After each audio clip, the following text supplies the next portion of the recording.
જીનું હાટું જે ભાગ લાવે ને માર હાટું લાવે. તું જે નાની છો ને જેવી. હા નાની છું. હેલો યુટ્યુબ ફેમિલી, કેમ છો? જય દ્વારકાધીશ. All okay? હા, બહુ ટાઈટ પડે છે કા હમણાં થા. પવન બહુ જોરદારનો છે અને સવારમાં જો રાસ્તો વહી ગયા ટિફિન પેક કરીને.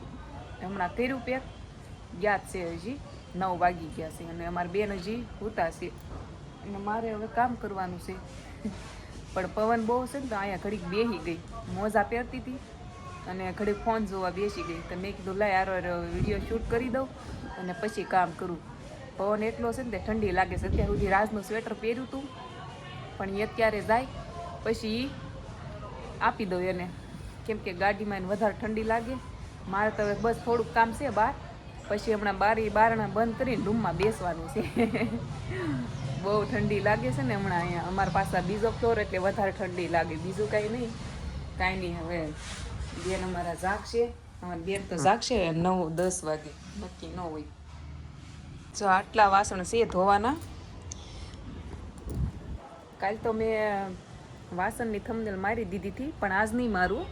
કાલ કાંઈ હતું નહીં ને એટલે મેં મારી દીધી હતી, પણ છે ને આજ તો નહીં મારું. હા, નકર પાછા કહેશો કે તમે આવી થંબનેલ કોણ મારે એમ, પણ કાંઈ હતું નહીં ને તો મેં કીધું આ તો અમારે અહીંયા એવું કન્ટેન્ટ હોય, એવું મળી જાય એટલે એવું એમ.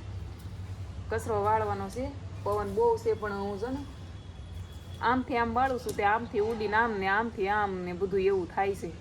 પવન જ એટલો જોરદારનો છે જો. તો પછી છે ને આવો કચરો બધો ઉડીને સીધો ખૂણામાં વયો જાય છે એમ થાય છે. રાજા ખોખું લાવ્યા તે સારું કર્યું, કામ આવી ગયું.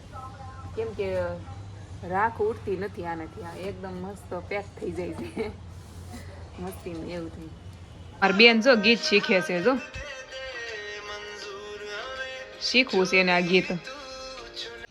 દાંત કાઢી બધાઈને તૂટ્યા છે દાંત કાઢી બધાઈને કેમ છો? તૂટ્યા છે, ગોળ છે, ભાખરી છે, દહીં છે, ભજીયા છે. આમાં ક્યાં પૈસા દેખાય તને? ઊભી થા આમ હરખાઈ બોલ. જીનલ કે તુર ને રીંગણાનું શાક બોલવાનું હતું તો જીનલ એમ કહે છે કે તુરિયાનું શાક છે. અરે જીનુ, હાલો બધાય જમવા કે. જો જમીન પછી બેસી ગયા હું જીનલ અને અમારી બેન નાઈ નાખ્યા છે. સવારમાં નહોતા નાયા ટાઈઢના, કા જીનલ? આઈ જો તો ટાઈઢના નાયા નહોતા. સવારમાં બહુ ઠંડી લાગે ને તો મેં અત્યારે નવડાવી. હવે એને સૂઈ જવાનું છે કા. સાંજે હુવા હાટું રીહાણી થી, એને મારી ભેગું નહોતું હોવું, રાજ ભેગું હોવું હતું. તે બેન રીહાણા હતા કા, એને રાજની હારે જ હોવું હોય. એમાં થાય એવું, નાની હતી ને તોય તેને જીનલને અમારે કાંઈ પણ થતું ને એટલે રાજની સાઈડ સૂતી હોય એટલે રાજ છે ને મને જગાડે નહીં. આને ગમે એ કંઈ થતું હોય ને તો આને એકલા આને નીંદર ન આવતી. પહેલાં આમાં નાની હતી ને ત્યારે બહુ જગાડતી, નીંદર ન આવતી. આને રમવું હોય તે રાજને સવારમાં કામે જવાનું હોય તોય તેની જાગતા, આની વાહે આખી રાત જાગતા, રમવું હોય ને કા. અને ઘણી વાર તો એવું થાય કે બેન પીપી કરી જાય ને તો ભીના થઈ જાય. રાજની સાઈડ સૂતી હોય એટલે મને ન ખબર રહે, મારી બાજુ સૂતી હોય ને તો ધ્યાન રહે, પણ મારી ભેગું હુવરાવું તો આ હુવે નહીં. પહેલેથી ટેવ એને પડી ગયેલી એટલે પછી રાજ મને ન જગાડે, આને કોરી કરી દે અને પછી પાછી ઓઢાડીને હુવડાવી દે. એ મને ન જગાડે, મને કહે જ નહીં કે જીનલનું આમ ઊભી થઈને કરી નાખ, ઓલી ઊભી થઈને કરી નાખ. એ કરે જ નહીં, એવું કાંઈ ન કરે. એ બસ એ એમ કે હું કરી નાખું, એ કરી નાખે હાથે જ. ત્યાંનું કાંઈ પણ કામ હોય ને એ મને કહે જ નહીં. એટલે આમ કે શું કહેવાય કે બે છે ને એકબીજાને કાંઈ ઓર્ડર ન કરવી, અમે બેયનું એકબીજાનું સમાન હાલે એમ. હું એને ઓર્ડર કરું હવે કાંઈ પણ કે રાજ તમે આમ કરો, ઓલું કરો. તો જીનલ નાની હતી તો એ તો ઠીક, વાંધો નહીં, ઓર્ડર કરું તો બધું હાલ્યું જાય.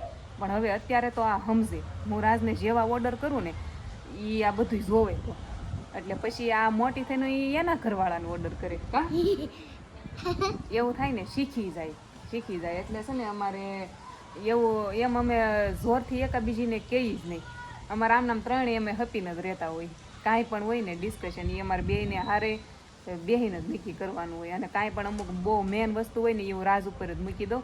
એ બધું એને જ કરવાનું. એની ફેમિલીનો જે કાંઈ ડિસિઝન લેવાના હોય એ બધું એને જ કરવાનું હોય મેનેજ. પછી એમાં મારે પૂછવાનું ન આવે, કેમ કે એણે જે કાંઈ કર્યું હોય એ રેડી જ હોય. એ પછી મને વાત કરી દે કે આમ ઓલું તેમ, એ બધું કમ્પ્લીટ થઈ જાય. બાકી આની સામે તો અમારે કોઈ પણ જાતનું એવું બહુ મોટી ચર્ચા કરવાની આવે જ નહીં, કેમ કે નકર આને બહુ અમારે અસર કરે. આને અત્યારથી ખબર જ પડે. અમે બે જોરથી કદાચ બોલ્યા હોય ને તો આ બેન અમારે જઈને બહાર બાથરૂમમાં વયા જાય, ત્યાં વયા જાય, રિહાઈને વહી જાય. એટલે પછી એવું નહીં કરવાનું. અને આમ થાય તે હું આખો દિવસ ફોન લઈને બેઠી હોય ને તો પછી એ પાછળ ફોન જ જોવે. હું એમ કહું ને જીનલ ફોન મૂકી દે તો એમ કે મમ્મી તુંય ફોન જોશો. એની વાત એ હાશી જ છે ને, હું ફોન જોઉં આખો દી તો એ જોવે જ તેને. એટલે મારે અમુક ટાઈમે ફોન મૂકી દેવો પડે. અને ખાતા ખાતા તો ફોન અમારી બેન કોઈ દિવસ જોતા જ નથી, કેમ કે એ ટેવ અમે પાડી જ નથી. ખાતા ખાતા ફોન જ નહીં જોવાનો, કેમ કે પછી એ ટેવ પડી જાય ને તો એ બહુ ખરાબ ટેવ છે. એ એની જ રહી. અત્યારથી અમે ખાતા ખાતા ફોન જોઈને તો એ જોવે. એટલે અમે જ એ સિસ્ટમ નહીં, કાંઈ પણ નહીં. એ બેઠા બેઠા ત્રણેય જો ખાવી ને ત્યારે ત્રણેય એકબીજા વાતો કરતાં કરતાં ખાઈ લેવાની, એ અલાવ. બાકી ફોન જોવાની સિસ્ટમ નહીં. અને આમ પણ ઘરમાં કોનું હાલે કોનું કાંઈ નહીં. આમાં તૈણીનું હાલે ઘરમાં આમાં તૈણીનું એકબીજાનું હોકીને હાલે. કાજીનલ એવું હોય અમારે, નક્કી ન હોય કે એકને જ ઓર્ડર કરવાના, એવું ન હોય. મતલબ તો જ મજા આવે ને એકદમ આમ હેપી રહેવાની. શું કેવું તારું? હોઈ જવું કે સારું હાલો હવે મારે કરી નેલ પોલિશ કાંઈ નથી કરવાની હો બેન. હોઈ જવું હોય તો થોડીક વાર હોઈ જવાય હમણાં. તો જો ખાઈ લીધું છે, ખાઈને ઊભા થાય છે, ઠામડા નથી મૂક્યા ને ત્યાં તો આ બે જો બબલા ચાલુ કરી દીધા છે ગોપાલને. હા હું લાવ્યો, મેં કીધું બે ને ખાવા થાય. મેં કીધું રાતે મોડેકથી ભૂખ લાગી તે બે અત્યારે જ ખાવાનું ચાલુ કરી દીધા છે. બે તરત ખાઈને સીધા ખાવા મળ્યા. કાશીનું મસાલા વાળા જઈ બે ને બહુ ભાવે. એકને ટમેટા વાળા ભાવે, એકને મસાલા વાળા. બે ને અલગ અલગ ભાવે. ટમેટા વાળું ન ભાવે, એને મસાલા વાળું ભાવે. તને જીનું? મને હાડવાળું બહુ ભાવે. હું મારી હાથ અલગથી લાવી છું. એને હાટું અલગથી લાવીશ ટમેટા વાળું. એમાં એવું છે ને 9:30 થઈ ગયા હતા. અમારે મોડું હોય ખાવાનું. જો બધું ખાઈને ઊભા થયા છે તે ધરાઈ તો ગયા હતા, પણ તોય તેને હું તો એક બે ખાવ. જીનું આ જીનું ખાતી હતી. અને રાસ છે ને પાછા જીનું હાટું જે ભાગ લાવે ને એ માર હાટું લાવે. તું જે નાની છો ને જેવી એટલે. હા નાની શું તમે ખાવું છે નહીં? નથી ખાવું. નથી ખાવું. મજા આવે કા આપણને તૈણે ને હારે રેવાની મજા આવે ને. તમને મારે ગમે હે જીનું મજા આવે છે તઈને એમ. પપ્પા નાનું એવું અમારું ઘર, કા મજા આવે. મારા પપ્પા મારી હાથ અલગથી લાવવા છે. આમ તો છે ને અમે પેલા ઓલા પણ રહેતા ને આપણે હીરાબગ રહેતા ને પેલા, તો ત્યાં શું થતું મોટું મકાન હતું અમારે. તે ત્યાં તો રાજને મારે ગોતવા પડતા. હોલમાં જવું પડે ને આ રૂમમાંથી ઓલી રૂમમાં જવું પડતું ને ઓસરીમાં જવું પડે ને. તો રાજ આમથી આમ નીકળીને ગોળ ગોળ ચક્કર ચડતાય નહીં કા. તે અહીંયા તો અમારી એકની એક રૂમ છે ને એટલે અમે ત્રણે એકબીજાને સામે દેખાય જ જાય એમ કા. સામે જ રહી. ત્યાં અમારે તમને કેટલા ગોતવા પડતા ખબર ને. હોલમાં જોવા આવું તો તમે હોલમાં ન હોય, બાલ્કનીમાં ઊભા હોય. બાલ્કનીમાં ક્યારેક આવું તો તમે રૂમમાં હોય. રૂમમાંથી ઓલી રૂમમાં આ રૂમમાં કઈ નક્કી જ નહીં. 3-4 રૂમ હતી ને કા. બાલ્કનીમાં ઊભા રહેવાની મજા આવતી. પણ કા આપણે હાલો એક દિવસ જાવી ને એ ઘરનું હોમ ટૂર કરાવી એવી. ખાલી છે જે મકાન, કોઈ રેવા ન થાય. ઓમ પેલા રહેતા ને મકાનમાં 12,000 ભાડું હતું. કોણ રેવા આવે કયો? અમે 12,000 ભરીને રહેતા હતા. અમે 12,000 ભાડું હતું અને અમે 12 જણા હતા. આપણે 12 જ હતા કા. એવું હતું. જાવું છે ને એક દી ઘર બતાવવા. જાવ બહુ બધી યાદી રહી ગઈ છે ત્યાંની. તો હું કહું એક દિવસ યાદી કેદ કરી આવી આપણે ફોનમાં. મારા બા વનમાં લેતા, હું એની ઘરે બહુ અમ્મા જતી. કાનો મંદિર, સોમ દીદી, દૂધરો. જીનું હોલમાં જ હોતી કા? હા, હોલમાં હોતી તું બહુ. પછી હું ના તાર ઘરે તાપતી. આપણે રવિવાર હોય ત્યારે આપણે બધા હોલમાં ભેગા ખાતા કા, કેવી મજા આવતી. અત્યારે અડધા દેશમાં વહી જશે ને અડધા આમ ને એટલે બધા વિખાઈ જશે. બાકી દેશમાં જાવી ત્યારે પાછું હારે ખાવાનું થાય. કાંઈ નહીં, સારું હાલો, આપણે વાતો નથી કરવી. થાંભળા ધોવાના છે ને અત્યારે ટાઢું પાણી અને બાર ટાઢ કેવી છે બાપ રે.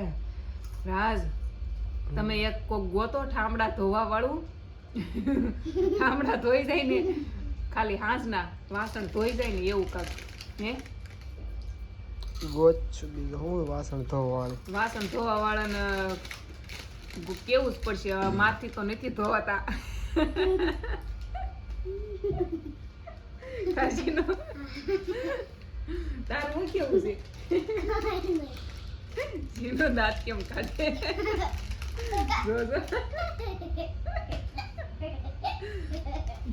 હારું હાલો, વાતો નથી કરવી તો ફોન મૂકી દેવી હું. મને એમ લાગે ફોન જરૂર છે એટલે એવું ફોન મૂકી દે. વિડીયો પૂરો કરી દેવી એમ કહેવાનું હતું. કાલ ફોન કરીશું.